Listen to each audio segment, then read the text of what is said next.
Hi friends, the Suresh. మీరు చూస్తున్నది knowledge is power. ఈరోజు మన వీడియోలో మనం జనరల్ ఎంట్రీస్ని ఏ విధంగా రాయాలో మీకు నేను ఎక్స్ప్లెయిన్ చేయబోతున్నానండి. దానికంటే ముందు నా యొక్క లాస్ట్ వీడియోస్లో మీకు నేను అకౌంట్ బేసిస్ గురించి 2 వీడియోస్ చేశానండి. ఒకవేళ ఆ వీడియోస్ ఎవరైనా చూడకపోతే ఖచ్చితంగా చూడండి. ఎస్పెషల్లీ నాన్ కామర్స్ స్టూడెంట్స్ వాళ్ళు ఎవరైనా ఈ వీడియో చూస్తున్నట్టయితే ఖచ్చితంగా ఆ 2 వీడియోస్ మీరు చూడండి. చూసిన తర్వాతే ఈ వీడియో చూడండి, అప్పుడే మీకు అర్థమవుతుంది, లేకపోతే అర్థం కాదు. దానికి సంబంధించిన లింక్ నేను ఈ వీడియో కింద డిస్క్రిప్షన్లో ఇచ్చాను, వాచ్ చేయండి. ఇక మన టాపిక్లో వెళ్ళిపోదామండి. జనరల్ ఎంట్రీస్ రాయాలంటే మనకి ఖచ్చితంగా అకౌంటింగ్ రూల్స్ అనేవి మనకి గుర్తుండాలండి. అంటే personal account rule, real account rule and nominal account rule మనకు గుర్తుండాలండి. దాంతోపాటుగా వాటికి సంబంధించిన ఎగ్జాంపుల్స్ కూడా మనకి గుర్తుండాలండి.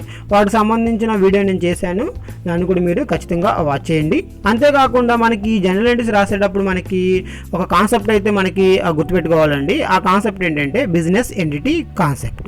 మనకి అకౌంట్స్లో చాలా కాన్సెప్ట్స్ ఉన్నాయండి. అందుట్లో ఈ బిజినెస్ ఎంటిటీ కాన్సెప్ట్ కూడా ఒకటి. ఈ బిజినెస్ ఎంటిటీ కాన్సెప్ట్ ఏం చెప్తుందంటే బిజినెస్ని వేరుగా, ఓనర్ వేరుగా చూడాలి. అంటే మనం ఎంట్రీస్ రాసేటప్పుడు, మనం ఏదైనా ఒక ఆర్గనైజేషన్లో వర్క్ చేస్తున్నప్పుడు మనము ఈ బిజినెస్ తరపున ఆలోచించి ఈ యొక్క జనరల్ ఎంట్రీస్ రాయాలి, కానీ ఓనర్ తరపున కాదు. అంటే ఈ బిజినెస్ ఎంట్రీ కాన్సెప్ట్ ద్వారా బిజినెస్ వేరుగాను చూడాలి, అలాగే ఓనర్ని వేరుగా చూడాలి. నిజానికి రియల్గా ఇద్దరు ఒకటే, కానీ మనం ఈ జనరల్ ఎంట్రీస్ రాసేటప్పుడు ఈ బిజినెస్ ఎంట్రీ కాన్సెప్ట్ ప్రకారం ఓనర్ వేరుగా చూడాలి, అదేవిధంగా బిజినెస్ని వేరుగా చూడాలి. మనం జనరల్ ఎంట్రీస్ రాసేటప్పుడు బిజినెస్ తరపున రాస్తున్నట్టు ఆలోచించి మనం రాయాలి, కానీ ఓనర్ తరపున కాదు. సో అదొక విషయం మీరు గుర్తుపెట్టుకోవాలండి. మనం ఈ జనరల్ ఎంట్రీస్ని ఏ విధంగా రాస్తామంటే, బిజినెస్లో మనకి చాలా ట్రాన్సాక్షన్లు జరుగుతూ ఉంటాయండి. అంటే మనం రోజు సేల్ చేస్తూ ఉంటాము, పర్చేజ్ చేస్తూ ఉంటాము, అదేవిధంగా మనం శాలరీస్ పే చేస్తూ ఉంటాము, బ్యాంకులో మనీ డిపాజిట్ చేస్తూ ఉంటాము, అలాగే విత్డ్రా చేస్తూ ఉంటాము, బ్యాంకులో లోన్ తీసుకుంటూ ఉంటాము, అదేవిధంగా ఓనర్ అనే వ్యక్తి బిజినెస్లోకి మనీ తీసుకొస్తూ ఉంటాడు. ఇలా మనకి చాలా ట్రాన్సాక్షన్లు జరుగుతూ ఉంటాయండి. ఆ ట్రాన్సాక్షన్కి సంబంధించి మనము జనరల్ ఎంట్రీస్ అనేవి రాయాలి. ఒక్కొక్క ట్రాన్సాక్షన్కి మనకి ఒక్కొక్క జనరల్ ఎంట్రీ వస్తుందండి. సో ఇందులో మనకి ఫస్ట్ ట్రాన్సాక్షన్ చూద్దామండి. 1/4/2019 Ravi started business with a capital of 10 lakhs. So దీని మీనింగ్ ఏంటంటే, రవి అనే వ్యక్తి ఒక 10 లక్షల రూపాయలతో బిజినెస్ స్టార్ట్ చేశాడు. ఇప్పుడు దీన్ని ఎంట్రీ రూపంలో మనం ఎలా రాయాలి? ఫస్ట్ ఆఫ్ ఆల్ మనకి ఎంట్రీ రాయాలంటే ఖచ్చితంగా మనకి డెబిట్ అకౌంట్ తెలిసి ఉండాలి, క్రెడిట్ అకౌంట్ తెలిసి ఉండాలి. అంటే ఈ ట్రాన్సాక్షన్లో మనకి ఏ ట్రాన్సాక్షన్ అయినా సరే, ఈ ట్రాన్సాక్షనే కాదండి, మనకి ఏ ట్రాన్సాక్షన్ అయినా సరే ప్రతి ట్రాన్సాక్షన్లో ఒక డెబిట్ అకౌంట్ ఉంటుంది, ఒక క్రెడిట్ అకౌంట్ ఉంటుంది. సో ఆ 2 అకౌంట్లు ముందు మనం ఐడెంటిఫై చేయాలి. డెబిట్ అకౌంట్ ఏంటి, క్రెడిట్ అకౌంట్ ఏంటి, ఫస్ట్ ఆఫ్ ఆల్ ఆ రెండింటిని మనం ఐడెంటిఫై చేయాలి. సో ఇందులో మనకి మీరు ఒకసారి ఇది గమనిస్తే, Ravi started business with a capital of 10 lakhs. ఇందులో మనకి ఇక్కడ రవి అని నేమ్ కనపడుతుంది. సో మనకి ఆల్రెడీ చెప్పాను. సో నేమ్ మనకు ఒకవేళ నేమ్స్ కనపడితే అది మనకి మనుషుల పేర్లు అవ్వచ్చు, లేకపోతే ఆర్గనైజేషన్ పేర్లు అవ్వచ్చు. సో అది మనకి ఏ అకౌంటు, పర్సనల్ అకౌంటు. సో ఇక్కడ మనకి రవి అకౌంట్ కూడా కనపడుతుంది. అదేవిధంగా మనకి ఇక్కడ 10 lakhs అమౌంట్ కనపడుతుంది, రవి అకౌంట్ కనపడుతుంది. అదేవిధంగా మనకి 10 lakhs అమౌంట్ అంటే క్యాష్ కనపడుతుంది. సో ఇక్కడ అంటే మనకి రవి అకౌంట్ కనపడుతుంది, అదేవిధంగా క్యాష్ అకౌంట్ మనకి కనపడుతున్నాయి. సో మనకు కావాల్సిన 2 అకౌంట్లు మనకి వచ్చేసినాయి. రవి అకౌంట్ ఒకటి, అదేవిధంగా 10 lakhs క్యాష్ అకౌంట్. సో ఇక్కడ క్యాష్ని ఎక్కడ మెన్షన్ చేయలేదండి మనకి. సో ఇక్కడ జనరల్గా బిజినెస్ స్టార్ట్ చేసాడంటే మనం ఏం చెప్పకపోతే మనం ఏమనుకుంటామంటే క్యాష్ తీసుకొచ్చాడు అనుకుంటాము. ఇప్పుడు మనకి 10 lakhs క్యాష్ని మనకి తీసుకొచ్చాడు. సో ఇందులో మనకి 2 అకౌంట్స్ ఏంటివి, రవి అకౌంటు, అదేవిధంగా ఇంకొకటి క్యాష్ అకౌంట్. ఇప్పుడు ఎది డెబిట్, ఎది క్రెడిట్. సో ఎలా డిసైడ్ చేయాలి? రవి అనేది మనకి personal account. Personal account rule ఏంటి, debit the receiver, credit the giver. చూడండి, Ravi started business with a capital of 10 lakhs. అంటే రవి అనే వ్యక్తి 10 లక్షల రూపాయలు బిజినెస్లోకి తీసుకువస్తున్నాడు. నేను ఆల్రెడీ చెప్పా, బిజినెస్ ఎంట్రీ కాన్సెప్ట్ ప్రకారం మనము బిజినెస్ తరపున ఆలోచించి ఎంట్రీస్ రాయాలి. ఈ 10 లక్షల రూపాయలు అనేవి బిజినెస్లోకి వస్తున్నాయి. ఎవరిస్తున్నాడు? రవి ఇస్తున్నాడు. సో రవి ఇస్తున్నాడంటే సో రవి అనేవాడు గివర్. సో రవి అకౌంట్ ఏం చేయాలి, క్రెడిట్ చేయాలి. అదేవిధంగా మనకి మనీ వస్తున్నాయి, అంటే డబ్బులు వస్తున్నాయి, క్యాష్ వస్తుంది. క్యాష్ అకౌంట్ ఏంటి, real account. Real account rule ఏంటి, debit what comes in, credit what goes out. ఇప్పుడు మనకి cash comes in, goes out ఆర్గనైజేషన్లోకి కమ్స్ ఇన్ అంటే ఏం చేయాలి, డెబిట్ చేయాలి. అందుకే క్యాష్ అకౌంట్ని డెబిట్ చేసాము, రవి అకౌంట్ని క్రెడిట్ చేసాము. ఇందులో మనకి ఇక్కడ చూడండి, రవి పక్కన క్యాపిటల్ అనే పదాన్ని నేను వాడా. జనరల్గా మనం ఈ క్యాపిటల్ అనే పదాన్ని ఎవరు పడితే వాళ్ళు వాడకూడదు. ఎవరికి వాడాలంటే బిజినెస్ ఓనర్కి మాత్రమే వాడాలి. బిజినెస్ని ఎవరైతే స్థాపించారో, బిజినెస్ని ఎవరైతే స్టార్ట్ చేశారో వాళ్ళకి మాత్రం ఈ క్యాపిటల్ అకౌంట్ని వాడాలి, ఇంకెవ్వరికి వాడకూడదు. ఇక్కడ రవి అనేది బిజినెస్ స్టార్ట్ చేశాడు కాబట్టి, రవి అనేది ఓనర్ కాబట్టి నేను రవి పక్కన క్యాపిటల్ అని పెట్టాను. అర్థమవుతుందా? సో ఇక్కడ రవి క్యాపిటల్ అకౌంట్. ఇప్పుడు ఎంట్రీ ఏంటి, cash account debtor to Ravi capital account. Cash account debtor అన్నప్పుడు 10 lakhs డెబిట్ కాలంలో వేయాలి. అదేవిధంగా రవి క్యాపిటల్ అకౌంట్ అన్నప్పుడు ఈ 10 lakhsని క్రెడిట్ కాలంలో వేయాలి. తర్వాత కింద ఒకసారి మనం బ్రాకెట్లో పెట్టాను నేను, being capital brought by owner. దీన్ని ఏమంటారండి, ఇక్కడ నేరేషన్ పిలుస్తారు. సో ప్రతి జర్నల్ ఎంట్రీకి మనం ఒక నేరేషన్ రాయాలండి. ఈ నేరేషన్ దేనికంటే రేపొద్దున మన బుక్స్ ఎవరైనా వెరిఫై చేసినప్పుడు, సపోజ్ రేపొద్దున ఇన్కమ్ ట్యాక్స్ డిపార్ట్మెంట్లో ఒక్కోసారి మన బుక్స్ని వెరిఫై చేస్తారు. ఒక్కొక్కసారి ఆడిటర్ అనే వ్యక్తి మన బుక్స్ని వెరిఫై చేస్తూ ఉంటాడు. వాళ్ళకి ఈ ఎంట్రీ ఏంటో సింపుల్గా అర్థం కావడానికి మన కింద నేరేషన్ రాయాలి. మన బిజినెస్లో చాలా ట్రాన్సాక్షన్ జరుగుతూ ఉంటాయి, కొన్ని లక్షల ట్రాన్సాక్షన్ జరుగుతూ ఉంటాయి. మనం అన్నింటిలో జనరేట్ రాసుకుంటూ వెళ్తాం. అలా రాసినప్పుడు వాళ్ళు చూడంగానే వాళ్ళకి అర్థం అవడానికి కింద మనం ఖచ్చితంగా ఈ నేరేషన్ అనే దాన్ని రాయాలి. ఈ నేరేషన్ ఎలా ఉండాలని రూల్ లేదండి. నేరేషన్ అనేది మనం ఈ ఎంట్రీ దేనికి సంబంధించి రాసామో కింద దాన్ని రాస్తే సరిపోతుంది. నేరేషన్ ఎలా ఉండాలని మనకి రూల్ అనేది ఏమీ లేదు. అందుకే ఏం రాశాను, being capital brought by owner అనే వ్యక్తి మూలధనాన్ని తీసుకువచ్చాడు. పైన జరిగింది అదేగా. Cash account data to Ravi capital account. ఈ విధంగా మనం ఎంట్రీ రాయాలంటే ఖచ్చితంగా మనము ట్రాన్సాక్షన్లో ఉన్న 2 అకౌంట్లను ఐడెంటిఫై చేయాలి. చేసిన తర్వాత ఇది డెబిట్టో ఇది క్రెడిట్ తెలుసుకోవాలి. డెబిట్ని ఫస్ట్ రాయాలి, క్రెడిట్ని నెక్స్ట్ రాయాలి. మన ఎంట్రీ రాసేటప్పుడు కూడా చూడండి, ఇక్కడ నేను రాశాను క్యాష్ అకౌంట్ డెటార్ అని రాసి ఈ 2 అనే దాన్ని కొంచెం గ్యాప్ ఇచ్చాను. సి కింద లేదు, ఒక అక్షరం గ్యాప్ ఇచ్చాను. అలానే రాయాలి. అలాగే అమౌంట్ కూడా అంతే. అమౌంట్ కూడా ఏంటంటే ఈ 2 కింద పైన రాయకూడదండి. కొంచెం గ్యాప్ ఇచ్చి ఇక్కడ ఏంటంటే కొంచెం గ్యాప్ ఇచ్చి పక్కన రాయాలి. ఈ విధంగా ఎంట్రీ ఈ విధంగా ఉండాలి. నెక్స్ట్ ట్రాన్సాక్షన్ చూద్దాం. నెక్స్ట్ ఉంది 24/19 అంటే 2/4/2019 ట్రాన్సాక్షన్ జరిగింది. అదేంటంటే goods purchased rupees 2 lakhs. Goods purchased rupees 2 lakhs. 2 లక్షలు పెట్టి మనం సరుకు కొన్నామంట. 2 లక్షలు పెట్టి సరుకు కొన్నాము. దీనికి మనం జర్నల్ ఎంట్రీ రాయాలి. ఇక్కడ కూడా అంతే, ఏ ట్రాన్సాక్షన్లో అయినా సరే మనం 2 అకౌంట్స్ ఉంటాయి, ఆ 2 అకౌంట్లు ఐడెంటిఫై చేయాలి. ఇందులో ఇక్కడ మనకి పర్చేజ్డ్ అని కనపడుతుంది, పర్చేజ్డ్ అని కనపడుతుంది. ఇక్కడ మనకి పర్చేజ్ అనేది ఒక అకౌంట్. అదేవిధంగా మనకి ఇక్కడ గూడ్స్ కనపడుతుంది. గూడ్స్ అనేది అకౌంట్ కాదండి, ఈ పర్చేజ్లో భాగమే ఈ గూడ్స్. అంటే గూడ్స్ పర్చేజ్ అని కూడా మనం రాసుకోవచ్చు. ఈ 2 కలిపి ఒకే అకౌంట్, 2 అకౌంట్లు కాదు. గూడ్స్ అనేది వేరే అకౌంట్ కాదు, పర్చేజ్ అనేది వేరే అకౌంట్ కాదు, 2 కలిపి ఒకటే. పర్చేజ్ అంటే గూడ్స్ సంబంధించింది. ఇక్కడ ఏంటంటే పర్చేజ్ అకౌంట్ ఒకటి. ఇంకోటి ఏంటి మనకి క్యాష్ అకౌంట్. క్యాష్ అనేది ఇక్కడ కనపడుతుంది 2 lakhs అనేవి. ఇందులో మనకి గూడ్స్ పర్చేజ్ రూపీస్ 2 lakhs అని చెప్పాడు. అది క్యాష్ కొన్నాడా, క్రెడిట్ కొన్నాడా, బ్యాంక్ దగ్గర కొన్నాడా చెప్పలా. ఏమి చెప్పకపోతే ఖచ్చితంగా క్యాష్ పెట్టే కొన్నట్టు. ఒకవేళ బ్యాంక్ ద్వారా చెప్తాడు బ్యాంక్ ద్వారా కొన్నట్టు. మనం ఒకవేళ అప్పుగా తీసుకొస్తే చెప్తాడు ఖచ్చితంగా. అలాంటివి ఏమీ చెప్పలేదు కాబట్టి ఇది ఖచ్చితంగా మనం క్యాష్ ద్వారా గూడ్స్ కొన్నట్టు. ఇందులో మన క్యాష్ అకౌంట్ కనపడుతుంది, అలాగే పర్చేజ్ అకౌంట్ కనపడుతుంది. ఇందులో మనకి పర్చేజ్ అకౌంట్ అనేది నామినల్ అకౌంట్, ఎందుకంటే అది మనకి ఎక్స్పెండిచర్. నామినల్ అకౌంట్ రూల్ ప్రకారం ఎక్స్పెండిచర్ ఏం చేయాలి, డెబిట్ చేయాలి. అందుకే పర్చేజ్ అకౌంట్ని డెబిట్ చేశాను. అదేవిధంగా 2వ అకౌంట్ ఏంటి, క్యాష్ అకౌంట్. క్యాష్ అకౌంట్ అనేది రియల్ అకౌంట్. మనం పర్చేజ్ చేస్తుంటే మన ఆర్గనైజేషన్ నుంచి క్యాష్ అనేది మనకి వెళ్ళిపోద్ది, గోస్ అవుట్. అందుకే క్యాష్ అకౌంట్ ఏం చేయాలి, క్రెడిట్ చేయాలి. ఇప్పుడు ఏంటి purchase account debtor to cash account. Narration being goods purchased. So ఎందుకంటే పైన జరిగిన ట్రాన్సాక్షన్ ఏంటి, పర్చేజ్ చేస్తాం కాబట్టి అదే రాస్తున్నాం, బీయింగ్ గూడ్స్ పర్చేజ్డ్. సో ఇక చెప్పే ఆల్రెడీ నేరేషన్ ఎలా ఉండాలని రూల్ లేదండి.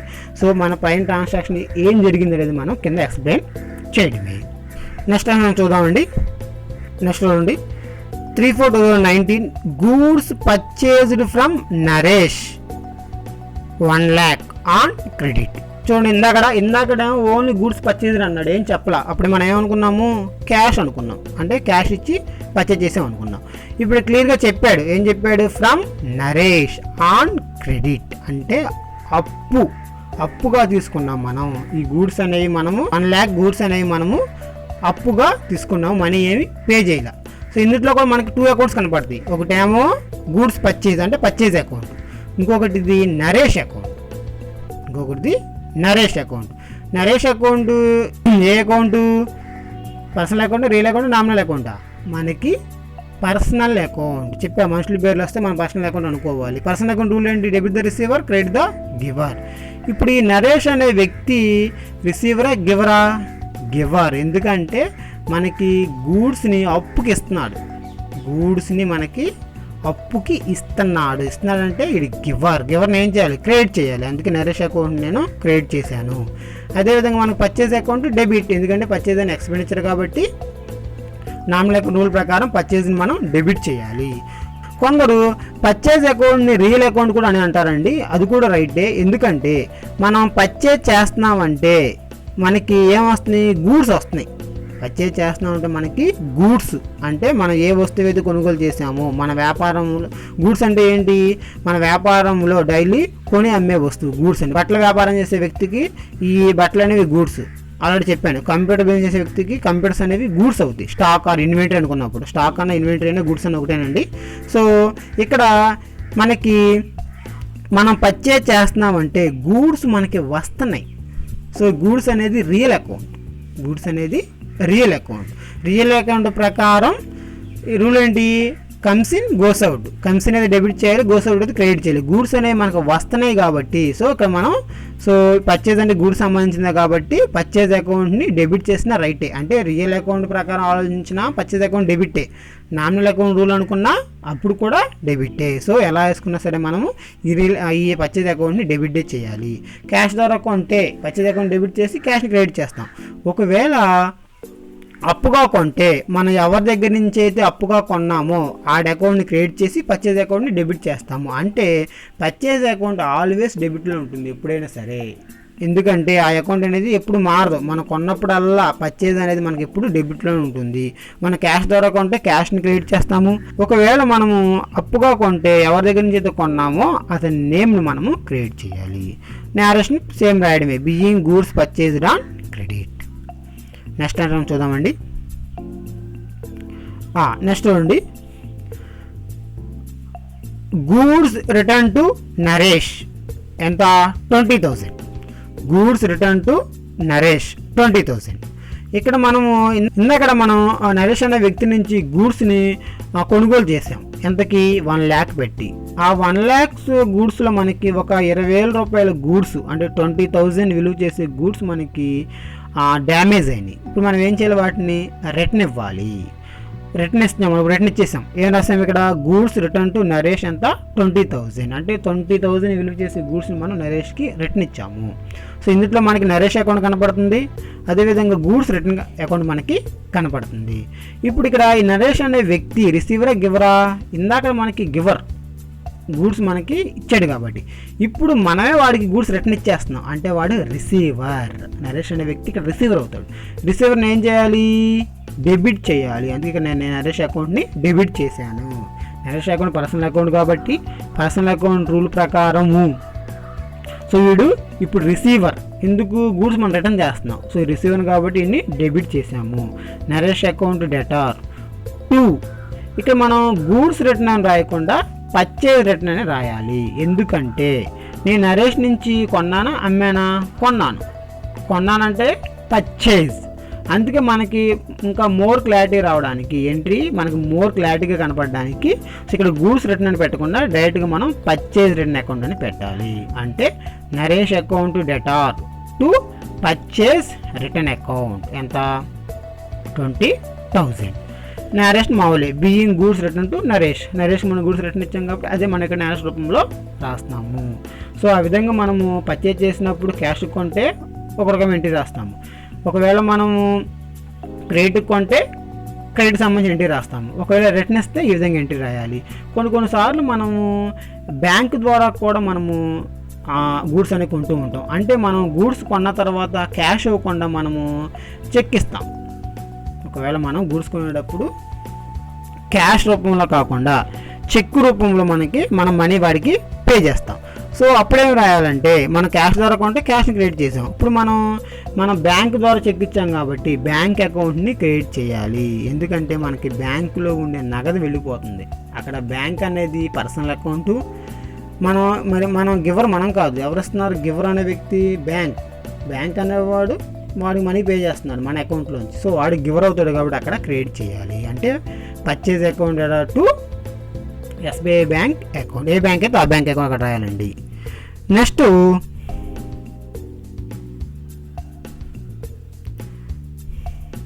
Cash paid to Naresh ₹50,000.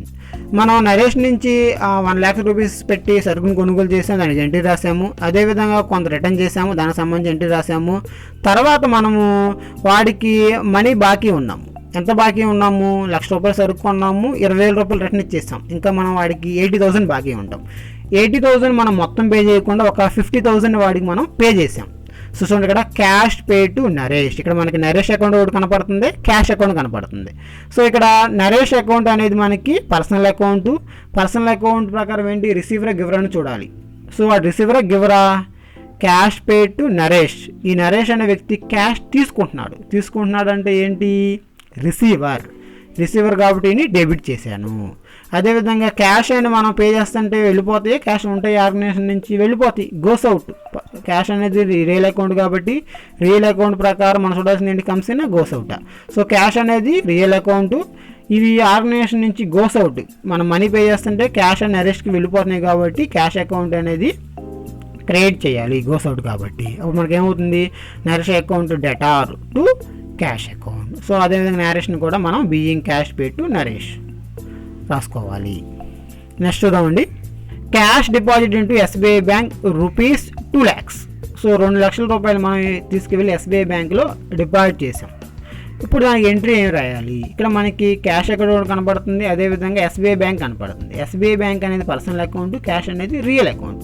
First of all చెప్పాను కదా మనం ఎప్పుడైనా సరే ఎంట్రీ రాయాలంటే మనం ప్రతి ట్రాన్సాక్షన్లో మనకి డెబిట్ ఉంటుంది, క్రెడిట్ ఉంటుంది. సో ఆ 2 అకౌంట్లు ఫస్ట్ మనం ఐడెంటిఫై చేయాలి. ఐడెంటిఫై చేసిన తర్వాత వాళ్ళు రూల్ అప్లై చేయాలి.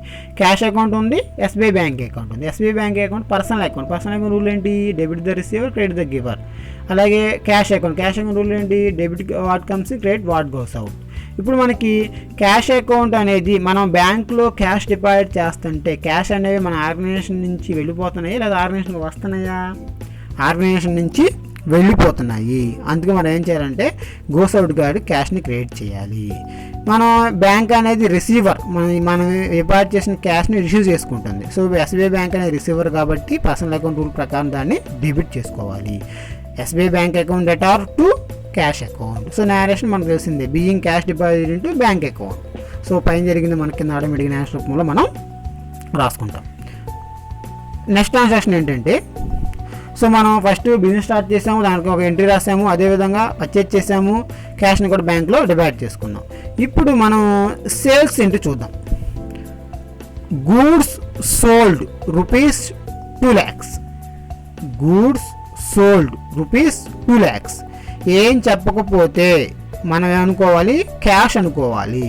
సో ఇక్కడ మనకి సోల్డ్ అకౌంట్ కనపడుతుంది, సోల్డ్ అకౌంట్ ఒక అకౌంట్ కనపడుతుంది. సో ఇక్కడ మనం ఎంట్రీ రాసేటప్పుడు సోల్డ్ అని రాయకూడదండి, సేల్స్ అని రాయాలి. ఎందుకంటే మనకి సింపుల్ ఫామ్ రాయాలి, ఫాస్ట్ ఫామ్ కాదు. సో ఇక్కడ మనకి గూడ్స్ సోల్డ్. సో ఏంటంటే మనకి సేల్స్ అకౌంట్ ఒక అకౌంట్ కనపడుతుంది. ఇక్కడ మనకి ఇంకో అకౌంట్ ఏంటి? Cash account. ఏం చెప్పకపోతే మనం ఏమనుకుంటాము? క్యాష్ అనుకుంటాము. ఇప్పుడు 2 లక్షలు విలువ చేసే గూడ్స్ని అమ్మేశాడు. అమ్మేస్తుంటే మనకి క్యాష్ వస్తుంది. క్యాష్ అకౌంట్ ఏంటి? Real account. Real account rule ప్రకారం కంపెనీ అయితే డెబిట్ చేయాలి. క్యాష్ మనకు వస్తుంది కాబట్టి, సేల్ చేసినప్పుడు మనకి క్యాష్ వస్తుంది కాబట్టి క్యాష్ని డెబిట్ చేసాము. అదేవిధంగా ఈ సేల్స్ అకౌంట్ని క్రియేట్ చేయాలి. సేల్స్ అకౌంట్ ఎందుకు క్రియేట్ చేయాలంటే సేల్స్ అనేవి మనకి ఇన్కమ్ అవుతుంది. ఇన్కమ్ అంటే ఏంటంటే నామినల్ రూల్ ప్రకారం మనం ఇన్కమ్ అయితే ఏం చేయాలి, క్రియేట్ చేయాలి. అందుకే సేల్స్ నేను క్రియేట్ చేశాను. Cash account data to sales account. కొన్నిసార్లు దీన్ని రియల్ అకౌంట్ అనుకోవచ్చు అండి. రియల్ అకౌంట్ అనుకున్నా సరే కరెక్టే, ఎందుకంటే సేల్స్ అనేవి మనకి ఓన్లీ గూడ్స్ సంబంధించినవి. సో ఇందాక ఆల్రెడీ చెప్పాను, పర్చేజ్ అనేవి ఓన్లీ ఎలాగైతే గూడ్స్ సంబంధించిందో ఈ సేల్స్ అకౌంట్ కూడా ఓన్లీ గూడ్స్ సంబంధించింది. ఇప్పుడు మనం సేల్ చేస్తుంటే గూడ్స్ అనేవి కమ్సినా గోస్ అవుటా, గోస్ అవుట్. గూడ్స్ అని మనం ఇప్పుడు సేల్ చేస్తున్నాము, గూడ్స్ అనేవి మన నుంచి వెళ్ళిపోతాయి, ఆర్గనైజేషన్ నుంచి మనం గూడ్స్ అనేవి గోస్ అవుట్. అందుకే మనం ఏం చేయాలంటే సో రియల్ అకౌంట్ రూల్ ప్రకారం గూడ్స్ వెళ్ళిపోతున్నాయి కాబట్టి సో క్రియేట్ చేయాలి. అంటే రియల్ అకౌంట్ అనుకున్నా రైటే, అదేవిధంగా నామినల్ అకౌంట్ అనుకున్నా సేల్ అకౌంట్ ఆల్వేస్ క్రెడిట్లోనే ఉండాలి. సో మనం ఇది క్యాష్కి సేల్ చేసినప్పుడు. నెక్స్ట్ ట్రాన్సాక్షన్ ఏంటంటే goods sold to Ravi on credit ₹1,50,000. ఇందాక మనం క్యాష్కి గూడ్స్ సేల్ చేసాం. ఇప్పుడు మనం ఒకవేళ క్రెడిట్కి ఈ గూడ్స్ అనేవి సేల్ చేస్తే ఎంట్రీ ఏ విధంగా రాయాలి. ఇక్కడ మనకి ఇందాక సేల్స్ అకౌంట్ ఒకటి కనపడుతుందండి, ఇంకోటి రవి అకౌంట్ కనపడుతుంది. ఇంకొకటి మనకి రవి అకౌంట్ అనేది కనపడుతుంది. రవి అకౌంట్ అనేది పర్సనల్ అకౌంట్, అదేవిధంగా సేల్స్ అకౌంట్ అనేది nominal account. So Ravi account అనేది పర్సనల్ అకౌంట్ కాబట్టి ఈ రవి అనే వ్యక్తి రిసీవరా గివరా? పర్సనల్ అకౌంట్ రూల్ ఏంటి, రిసీవర్ ఆర్ గివర్, రెండుకి మనం చూడాల్సింది. సో ఈ రవి అనే వ్యక్తి ఇక్కడ మనకి నుంచి సరుకును అప్పుకు తీసుకుంటున్నాడు, అంటే వాడు రిసీవర్. ఎందుకంటే మన నుంచి గూడ్స్ని తీసుకువెళ్తున్నాడు, అప్పు అనే బెనిఫిట్ని తీసుకెళ్తున్నాడు, ఈ గూడ్స్ని తీసుకువెళ్తున్నాడు కాబట్టి ఈ రవి అనే వ్యక్తి మనకి రిసీవర్ అవుతాడు. సో అతను రిసీవర్ని ఏం చేయాలి, డెబిట్ చేయాలి. సో ఇందాకలాగానే సేల్స్ అకౌంట్ అనేది మనం ఆల్వేస్ క్రెడిట్లోనే చేస్తాము, ఎందుకంటే సేల్స్ అనేవి మనకి ఇన్కమ్ కాబట్టి సో మనము ఆ అకౌంట్ని క్రియేట్ చేయాలి నామినల్ అకౌంట్ రూల్ ప్రకారం. అదేవిధంగా నేరేషన్ కూడా being goods sold on credit. Next అండి గూడ్స్ రిటర్న్ ఫ్రమ్ రవి ₹10,000. ఇక్కడ మనకి గూడ్స్ అనేవి మనం ఇందాక రవికి అమ్మామండి. ఆ రవి నుంచి మనకి ఒక ₹10,000 గూడ్స్ రిటర్న్ వచ్చేసినాయి, డ్యామేజ్ ఏదో కారణం వల్ల మనకి రిటర్న్ వచ్చినాయి. సో అప్పుడు మన ఎంట్రీ ఏ విధంగా రాయాలి. ఇక్కడ మనకి గూడ్స్ రిటర్న్ ఒక అకౌంట్ కనపడుతుంది, రవి అకౌంట్ కనపడుతుంది. ఇక్కడ ఇందాక రవి అనేవాడు రిసీవర్, ఇప్పుడు రవి అనే వ్యక్తి గివర్ అవుతాడు, ఎందుకంటే మనకి వాడి నుంచి గూడ్స్ వచ్చేసినాయి. ఎవరి నుంచి వస్తున్నాయి, రవి నుంచి వస్తున్నాయి. సో రవి అనే వ్యక్తి ఇక్కడ మనకి గివర్ అవుతాడు. గివర్ని ఏం చేయాలి, క్రియేట్ చేయాలి. అదేవిధంగా మనకి గూడ్స్ రిటర్న్డ్. సో ఇవి సేల్స్ రిటర్నా పర్చేజ్ రిటర్నా? సో మన రవి అనే వ్యక్తి సేల్ చేసాం కాబట్టి ఇవి సేల్స్ రిటర్న్ అవుతాయి. సో ఇక్కడ మనం మోర్ క్లారిటీ కోసం ఏం చేస్తామంటే sales account debtor to Ravi account అని రాయాలి. సో నేరేషన్ ఏంటి, being goods return from Ravi. Next అండి cash received from Ravi 1 lakh. So Ravi అనే వ్యక్తి మనం సేల్ చేసాము, క్రెడిట్ సేల్ చేసాము, కొంత గూడ్స్ రిటర్న్ వచ్చినాయి. ఇప్పుడు రవి నుంచి మనకి కొంత క్యాష్ అనేది మనకి వస్తుంది. ఎంత వస్తుంది, ₹1,00,000 క్యాష్ వస్తుంది. ఇక్కడ క్యాష్ అకౌంట్ ఉంది, రవి అకౌంట్ ఉంది. రవి అకౌంట్ ఏ అకౌంట్, పర్సనల్ అకౌంట్. క్యాష్ అనేది రియల్ అకౌంట్. రియల్ అకౌంట్ ఏం చూస్తాం, కమ్సినా గోస్ అవుటా చూడాలి. సో ఇక్కడ క్యాష్ అనేవి రవి నుంచి వస్తున్నాయి అంటే మన ఆర్గనైజేషన్లోకి కమ్సిన్ క్యాష్ అనేవి క్యాష్ అకౌంట్ని డెబిట్ చేయాలి. అదేవిధంగా రవి అకౌంట్ మనకి ఏంటంటే పర్సనల్ అకౌంట్. సో వాడు మనకి గివర్, ఈ క్యాష్ని ఎవరు ఇస్తున్నారు, రవి ఇస్తున్నాడు. సో రవి అకౌంట్ అందుకే క్రియేట్ చేయాలి. Cash account debtor to Ravi account. So narration so as it ఈస్గా మనం పైన జరిగిన ట్రాన్సాక్షన్ కింద నేరేషన్గా రాసుకోవాలి. Being cash received from Naresh. Next అండి ఇక్కడ రవి అనే వ్యక్తికి మనం ₹1,50,000 సరుకును మనం అమ్మేప్పుడు మనకి వాడు ఒక ₹10,000 సరుకును రిటర్న్ ఇచ్చాడు. అదేవిధంగా ₹1,00,000 పే చేశాడు. సో మనకి ఇంకా బ్యాలెన్స్ ఎంత ఉంది, 40,000. ఇప్పుడు సపోజ్ ఈ రవి అనే వ్యక్తి 40,000 ఎగ్గొట్టాడు అనుకుందాం, అంటే మనకి ఇతను ఈ ₹40,000 ఇంకా ఇవ్వడు. సో మనకి ఎవరైనా బాకీ ఎగ్గొడుతాను ఏమనుకోవాలి, బ్యాడ్ డెట్స్ అనుకోవాలి. సో అలానే ప్రీవియస్ ఇయర్ మేము ఎక్స్ప్లెయిన్ చేసాం బ్యాడ్ డెట్స్ అంటే ఏంటి అనేవి. సో ఇక్కడ రవి అనే వ్యక్తి మనకి 40,000 మనకి ఇవ్వడిక, సో ఎగ్గొట్టాడు. ఇప్పుడు మనకి బాకీ ఎగ్గొడితే ఆ ₹40,000 మనకి లాస్ అంటే నామినల్ అకౌంట్ ప్రకారం లాస్ని ఏం చేయాలి, డెబిట్ చేయాలి. సో మనం డెబిట్ ఏం చేయాలి, మనం లాస్ట్కి ఒక పేరు పెట్టుకున్నాం, ఏం పేరు అది, బ్యాడ్ డెట్స్ అని. So bad debts account debtor to Ravi account, bad debts account debtor to Ravi account. So ఎవరైతే మనకి అప్పు ఇవ్వాలో వారి అకౌంట్ని క్రియేట్ చేయాలి, bad debts account debtor to Ravi account. Next మనకి cash withdrawn from SBI bank 10,000. So ఇందాక మనం క్యాష్ని బ్యాంక్ డిపాజిట్ చేసిన వెంటనే చూసామండి. ఇప్పుడు ఒకవేళ బ్యాంక్ నుంచి క్యాష్ అనేవి తీసుకుంటే ఎంట్రీ ఏంటో చూద్దాం. ఒక మనకి క్యాష్ అకౌంట్ కనపడుతుంది, ఎస్బీఐ బ్యాంక్ అకౌంట్ కనపడుతుంది. ఎస్బీఐ బ్యాంక్ అనేది పర్సనల్ అకౌంట్, క్యాష్ అనేది రియల్ అకౌంట్. రియల్ అకౌంట్ ఏంటని చూడాలి, కమ్స్ ఇన్ గోస్ అవుట్ చూడాలి. మనం క్యాష్ విత్డ్రా చేస్తుంటే మనకి క్యాష్ అనేది కమ్స్ ఇన్ ఆర్గనైజేషన్లోకి వస్తుంటే ఏం చేయాలి, డెబిట్ చేయాలి. మనకి ఎస్బీఐ బ్యాంక్ అనేది క్యాష్ ఇస్తుంది, గివర్ కాబట్టి ఎస్బీఐ బ్యాంక్ అకౌంట్ని క్రియేట్ మనం చేయాలి. అప్పుడు ఏంటి cash account debtor to SBI bank account. Next మనకి రెంట్ పెయిడ్ రూపీస్ 10,000. ఇక్కడ మనకి ఒక 10,000 రూపాయలు రెంట్ పే చేశాడు, ఏం చెప్పకపోతే మనం క్యాష్ రూపంలో పే చేసినట్టే. సో రెంట్ అనేది ఏ అకౌంటు, నామినల్ అకౌంట్, క్యాష్ అనేది రియల్ అకౌంట్. సో రెంట్ అనేది మనకి ఎక్స్పెండిచర్ కాబట్టి నామినల్ అకౌంట్ రూల్ ప్రకారం డెబిట్ చేయాలి. Rent account debtor to cash account, cash అనేవి గోస్ అవుట్ కాబట్టి క్యాష్ని క్రియేట్ చేసుకోవాలి. Rent account debtor to cash. మనకి ఎప్పుడైనా సరే ఎక్స్పెండిచర్స్ ఎప్పుడు డెబిట్లోనే ఉండాలి. ఆ ఎక్స్పెండిచర్స్ మనం క్యాష్ రూపంలో పే చేస్తుంటే క్యాష్ని క్రియేట్ చేసుకుంటాము, అదేవిధంగా బ్యాంక్ ద్వారా పే చేస్తుంటే బ్యాంక్ అకౌంట్ని క్రియేట్ చేయాలి. జనరల్గా మనం ఎక్స్పెండిచర్ 2 రకాలు పే చేస్తూ ఉంటాం, క్యాష్ ద్వారా లేకపోతే బ్యాంక్ ద్వారా. సో మనకి ఇక్కడ ఎక్స్పెండిచర్ ఆల్వేస్ డెబిట్లో ఉండాలి. క్యాష్ ద్వారా పే చేస్తుంటే క్యాష్ని క్రియేట్ చేస్తాము, ఒకవేళ బ్యాంక్ ద్వారా పే చేస్తుంటే బ్యాంక్ అకౌంట్ని మనము క్రియేట్ చేసుకోవాలి. Next salaries paid through the SBI bank. So ఇక్కడ కూడా అంతే, శాలరీస్ అనేది మనకి ఎక్స్పెండిచర్ ఎప్పుడు మనకి డెబిట్లో ఉండాలి. ఎలా పే చేస్తున్నాము, బ్యాంక్ ద్వారా పే చేస్తున్నాము. ఇప్పుడు మనం ఏం చేయాలి, బ్యాంక్ అకౌంట్ని క్రియేట్ చేయాలి. ఎందుకంటే బ్యాంక్ అనేది మనకి ఇక్కడ గివర్ అవుతుంది, ఎందుకంటే బ్యాంక్ అనేది బ్యాంకులో ఉన్న నగదు బ్యాంక్ ద్వారా శాలరీస్ అనేవి మనకి పేమెంట్ జరుగుతున్నాయి కాబట్టి బ్యాంక్ ఇక్కడ మనకి గివర్ అవుతుంది. సో అప్పుడు ఏం చేయాలంటే ఎస్బీఐ బ్యాంక్ అకౌంట్ని క్రియేట్ చేసుకుని శాలరీస్ అకౌంట్ని డెబిట్ చేయాలి. So nearest simple, salaries paid through the bank. So అలా మనం ఏ ఎక్స్పెండిచర్ అలాగే ఇవ్వాలండి. ఇక్కడ చూడండి ఒకసారి, వేజెస్ పెయిడ్ రూపీస్ 5,000. వేజెస్ అనే మనకి ఎక్స్పెండిచర్ డెబిట్ చేశాను, ఏం చెప్పకపోతే ఏమనుకోవాలి, క్యాష్ ద్వారా పే చేసాం అనుకోవాలి. అప్పుడు ఏమవుతుంది, wages account debtor to cash account, paying wages paid. తర్వాత current bill. So current bill కూడా సేమ్ అండి. సో ఎనీ ఎక్స్పెండిచర్, ఏ ఎక్స్పెండిచర్ అయినా సరే మనకి నామినల్ అకౌంట్ కాబట్టి దాన్ని ఎప్పుడు డెబిట్లో చేసుకోవాలి. సో క్యాష్ ద్వారా పే చేస్తుంటే క్యాష్ని క్రియేట్ చేసుకుంటాం, బ్యాంక్ ద్వారా చేస్తే బ్యాంక్ క్రియేట్ చేసుకుంటాం. ఇక్కడ కరెంట్ బిల్ ఎలా పే చేసాము, క్యాష్ ద్వారా పే చేసాను. అంతే, ఇక్కడ నేను క్యాష్ అకౌంట్ క్రియేట్ చేశాను, కరెంట్ బిల్ అకౌంట్ని డెబిట్ చేశాను. సో ఇక్కడ మనకి ఆ ఎక్స్పెండిచర్ పేరు రాసుకోవడమే, మనం దేనికోసం ఖర్చు చేసాము ఆ ఎక్స్పెండిచర్ పేరు రాసుకుని దాన్ని డెబిట్ చేసుకోవాలి.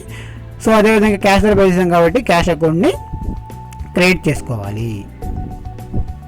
నెక్స్ట్ ఏంటో చూడండి, machinery purchased rupees 5 lakhs.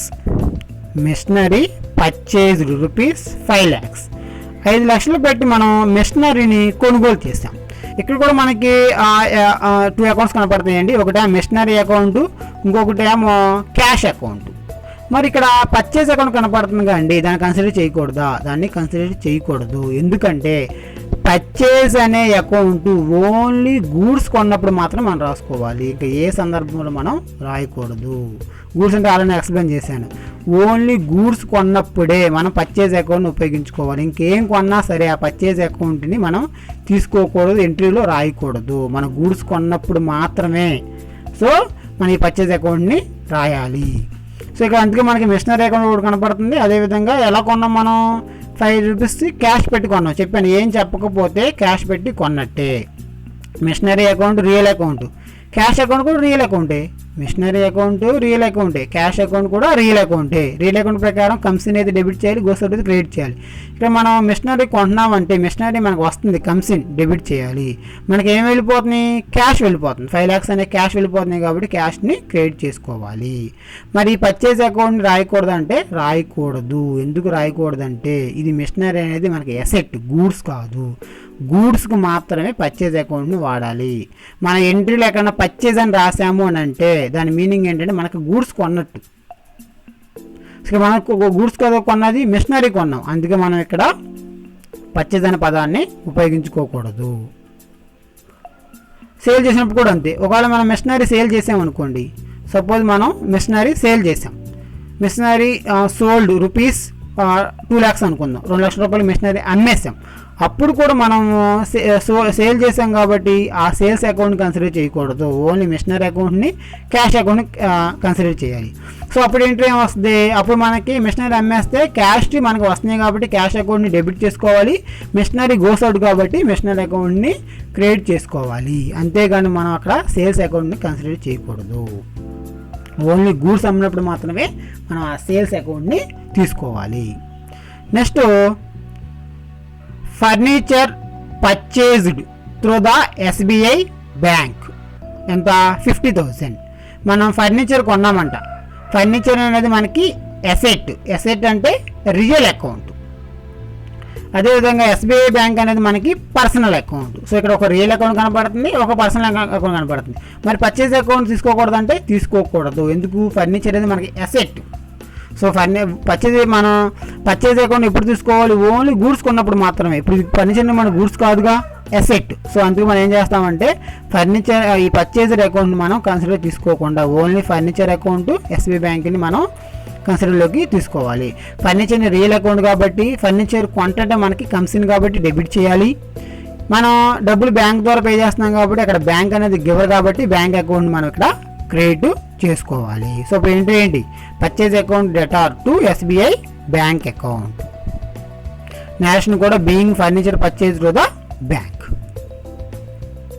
Next ఏంటి చూడండి, డిప్రిసియేషన్ ప్రొవైడెడ్ ఆన్ మిషనరీ 10%. జనరల్గా డిప్రిసియేషన్ అనేది ఎప్పుడు పర్సనల్ రూపంలో కడతారంటే ఇక్కడ మన పర్సెంటేజ్ ఇచ్చాడు. ఇప్పుడు మనం ఈ యొక్క మిషనరీ మీద 10% డిప్రిసియేషన్ మనము కట్టాలి. మన మిషనరీ ఎంత కొన్నాము? 5 lakhs కొన్నాము. 5 lakhs మీద 10% ఎంత? 50,000, 50,000. సో ఇక్కడ అందుకే మనం 50,000 రూపాయలు అమౌంట్ వేసాము. 5 lakhs మీద 10%. ఒకవేళ ఫర్నిచర్ మీద కట్టమంటే ఫర్నిచర్ మీద ఎంత కట్టమో అంత కట్టాలి. 10% ఇస్తే ఫర్నిచర్ మీద 10% ఎంత క్యాలిక్యులేట్ చేసి సో అప్పుడు కూడా మనం డిప్రిసియేషన్ ప్రొవైడ్ చేసుకోవచ్చు. ఇప్పుడు మనం మిషనరీ మీద కట్టమన్నాడు కాబట్టి డిప్రిసియేషన్ అనేది మనకి లాస్ అండి, ఎందుకంటే మనకి అసెట్ వాల్యూ తగ్గిపోతుంది. సో అందుకే ఏం చేశాను, నేను డిప్రిసియేషన్ అకౌంట్ని డెబిట్ చేశాను, మనకి లాస్ కాబట్టి. సో ఇక మనకి డిప్రిసియేషన్ అకౌంట్ ఒకటి కనపడుతుంది. తర్వాత మిషనరీ అకౌంట్ కనపడుతుంది. మిషనరీ అకౌంట్ ఏ account? Real account. Real account rule ఏంటి? కమిషనా గోస్ అవుటా చూడాలి. కానీ ఇక్కడ మనకి ఈ మిషనరీ అనేది మనం ఏమైనా అమ్మేస్తున్నామా? అమ్మట్లా, ఓన్లీ డిప్రిసియేషన్ ప్రొవైడ్ చేస్తున్నాం. అంటే మిషనరీ అకౌంట్ మన ఆర్గనైజేషన్ నుంచి వెళ్తా, మిషనరీ మన ఆర్గనైజేషన్లో ఉంటుంది. ఒకవేళ అమ్మేస్తే నేను అకౌంట్ని క్రియేట్ చేస్తాం, రైటే. కానీ ఇక్కడ నేను మిషనరీ అమ్మటల్లా, ఓన్లీ డిప్రిసియేషన్ ప్రొవైడ్ చేస్తున్నా. డిప్రిసియేషన్ లాస్ కాబట్టి మనం డెబిట్ చేయడం రైట్. మరి మిషనరీ అకౌంట్ని ఎందుకు క్రియేట్ చేశారు? మిషనరీ అకౌంట్ మనం మిషనరీ ఏమి అమ్మట్లేదుగా, మిషనరీ మన నుంచే వెళ్ళిపోవట్లా, మిషనరీ ఆర్గనైజేషన్లో ఉంటుంది, జస్ట్ మనం ఏమైనా డిప్రిసియేషన్ ప్రొవైడ్ చేస్తున్నాం. మరి ఎందుకు ఈ మిషనరీ అకౌంట్ని క్రియేట్ చేయాల్సి వచ్చింది? ఎందుకంటే జనరల్గా మనకి 99% ఈ జనరల్ ఎంట్రీస్ మనకి అకౌంటింగ్ ప్రిన్సిపల్స్ మీద ఆధారపడే వర్క్ చేస్తాయి. అంటే మనకి ఏ ఎంట్రీ రాసినా 99% మనకి ఏంటంటే ఈ యొక్క personal account, real account and nominal account rule ప్రకారం మనం రాయాలి. కానీ ఒక 1% మాత్రం మనము ఆ రూల్ కాకుండా మనకి వేరే రూల్ మనం అప్లై చేసుకోవాలి. ఆ రూల్ కాకుండా మనం వేరే రూల్ మనం అప్లై చేసుకోవాలి. అదేంటంటే మనము అకౌంట్స్లో ఏదైనా అకౌంట్ బ్యాలెన్స్ని తగ్గించాలంటే, మనము అకౌంట్స్లో ఏదైనా అకౌంటు బ్యాలెన్స్ని తగ్గించాలంటే ఆ అకౌంటు డెబిట్లో ఉంటే క్రెడిట్ చేయాలి, క్రెడిట్లో ఉంటే డెబిట్ చేయాలి. అప్పుడు ఏమవుతుందంటే ఆ అకౌంట్ బ్యాలెన్స్ తగ్గిపోతే, ఇప్పుడు నేను మిషనరీ అనేది 5 లక్షలు పెట్టి కొన్నా, దాని మీద డిప్రిసియేషన్ ఎంత ప్రొవైడ్ చేస్తున్నాను? 50,000 రూపాయలు. అంటే ఏం చేయాలి మనం? మిషనరీ కొన్నది 5 lakhs. ఆ 5 lakhsలోంచి ఈ 50,000 తగ్గించాలి. 50,000 తగ్గించాలి. తగ్గించాలంటే ఏం చేయాలి? డెబిట్ ఉంటే క్రెడిట్ చేయాలి, క్రెడిట్ ఉంటే డెబిట్ చేయాలి. మిషనరీ అకౌంట్ మీరు కొన్నప్పుడు మిషనరీ అకౌంట్ని డెబిట్ చేసి ఉంటారు. మిషనరీ అకౌంట్ డెబిట్ క్యాష్ అని రాసాం మనం. అప్పుడు మిషనరీ అకౌంట్ డెబిట్లో ఉంది. ఇప్పుడు ఆ మిషనరీ అకౌంట్ని ఏం చేయాలి? తగ్గించాలి. ఎంత తగ్గించాలి? 50,000 రూపాయలు తగ్గించాలి అందులోంచి. అందుకే మనం మిషనరీ అకౌంట్ని క్రియేట్ చేయాలి. మిషనరీ అకౌంట్ ఆల్రెడీ డెబిట్ ఉంది కాబట్టి ఏదైనా అకౌంట్ని మనం తగ్గించాలంటే డెబిట్ దాన్ని క్రియేట్ చేయాలి, క్రెడిట్ దాన్ని డెబిట్ చేయాలి. కాబట్టి సో మిషనరీ అకౌంట్ ఇక్కడ మనం క్రియేట్ చేసాము, అందుకే మిషనరీ అకౌంట్ క్రెడిట్లోకి వచ్చింది. సో అప్పుడు ఎంట్రీ అయ్యింది డిప్రిసియేషన్ అకౌంట్ అటు మిషనరీ అకౌంట్. ఇంకా సింపుల్గా గుర్తుపెట్టుకోవాలంటే డిప్రిసియేషన్ అకౌంట్ ఆల్వేస్ డెబిట్లో ఉంటుందండి. మనం ఏ ఫిక్స్డ్ అసెట్ మీద అయితే డిప్రిసియేషన్ కడుతున్నామో ఆ అకౌంట్ని క్రియేట్ చేయాలి. ఇప్పుడు మిషనరీ అకౌంట్ని మీద డిప్రిసియేషన్ కడుతున్నాను కాబట్టి మిషనరీ అకౌంట్ని క్రియేట్ చేయాలి. ఒకవేళ ఫర్నిచర్ అకౌంట్ మీద కడితే ఫర్నిచర్ అకౌంట్ని క్రియేట్ చేయాలి. ఒకవేళ ల్యాండ్ అండ్ బిల్డింగ్స్ మీద డిప్రిసియేషన్ కడితే ల్యాండ్ అండ్ బిల్డింగ్స్ అకౌంట్ని క్రియేట్ చేయాలి. కానీ డిప్రిసియేషన్ అకౌంట్ ఇప్పుడు డెబిట్లోనే ఉంటుంది. నెక్స్ట్ చూడండి, ఓల్డ్ న్యూస్ పేపర్స్ సోల్డ్ ₹1,000. మన దగ్గర ఉన్న పాత పేపర్లు ఉంటే ఒక 1,000 రూపాయలకి పాత పేపర్లు అన్నీ అమ్మేసామంటే ఇక్కడ కూడా మనకి 2 అకౌంట్స్ వస్తున్నాయండి. ఒకటేమో అమ్మేసాం కాబట్టి మనకి క్యాష్ వస్తాయి.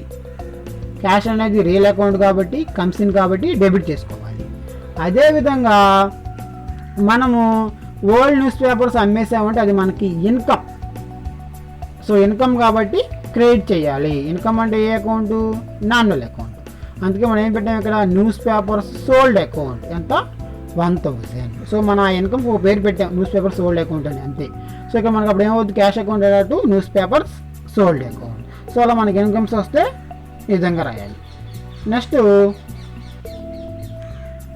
Rent received ₹5,000. ఇక్కడ కూడా అంతే, మనకి రెంట్ అనేది రిసీవ్ అవుతుంది. సో రెంట్ రిసీవ్డ్ మనకి ఇక్కడ ఇన్కమ్. ఆ ఇన్కమ్ ఎలా వస్తుంది? ఏం చెప్పకపోతే క్యాష్ అనుకుంటాం. సో మనకి క్యాష్ రూపంలో ఇన్కమ్ వస్తుంది కాబట్టి క్యాష్ అనేది రియల్ అకౌంట్ కాబట్టి రియల్ అకౌంట్ అనేది ఏం చేయాలి? డెబిట్ చేయాలి. ఇంత క్యాష్ అకౌంట్ని ఇక్కడ డెబిట్ చేశాను. సో మనకి రెంట్ రిసీవ్డ్ అనేది ఇన్కమ్ కాబట్టి నార్మల్ రూల్ ప్రకారం మనం ఇన్కమ్ని ఇక్కడ క్రియేట్ చేయాలి కాబట్టి రెంట్ రిసీవ్డ్ అకౌంట్ మనం ఇక్కడ క్రియేట్ చేయాలి. సో ఈ విధంగా మన జనరల్ ఎంట్రీస్ని రాసేటప్పుడు ఇప్పుడు మన personal account rule, real account rule and normal account rule గుర్తుపెట్టుకోవాలండి. అదేవిధంగా మనకు బిజినెస్ ఎంట్రీ అనే కాన్సెప్ట్ని ఖచ్చితంగా గుర్తుపెట్టుకోవాలి. నా యొక్క నెక్స్ట్ వీడియోలో మీకు నేను కొన్ని అడ్వాన్స్ ఎంట్రీస్ గురించి ఎక్స్ప్లెయిన్ చేస్తానండి. మీలో ఎవరైనా ఇంకా జనరల్ ఎంట్రీస్ని ప్రాక్టీస్ చేద్దాం అనుకుంటే ఈ ప్రాబ్లం నోట్ చేసుకోనండి. సో ఈ ప్రాబ్లమ్స్కి మీరు ఓన్గా జనరల్ ఎంట్రీస్ రాయడానికి ప్రయత్నించండి.